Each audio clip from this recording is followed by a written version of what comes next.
Hello friends, welcome back to the my new video guys and my YouTube channel guys. Today friend we are going to talk about guys sound and vibration setting Oppo phone, and today guys I will show you guys how can we on do not disturb mode in our Oppo phone. Friends, you want to on guys your do not disturb settings. So how can you on your do not disturb setting? Today I will show you in this video guys. So before starting video friends, first of all go and subscribe the channel guys. Click the bell icon, like the video. So friends, now let's see guys how can we on do not disturb setting. So first of all guys we will on our phone setting guys. After on phone setting, I scroll it, and friends, you can see this tab of settings. So friends, click on sound and vibration setting. Guys, tap here. Sorry friends, I pause the video. Guys, now continue. So friends, scroll it. So friends, you can see sound and vibration setting. Guys, so friends, you scroll. Friends, you can see do not disturb setting. Guys, you want to on, so you can on from this right side icon. Guys, then get do not disturb will on in your Oppo phone, and friends, you can see do not disturb mon icon on your screen, guys.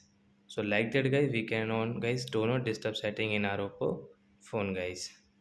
So I hope friends you have understood how to on do not disturb mode. And as you can see guys, your phone will not ring or vibrate except for your alarm and timers.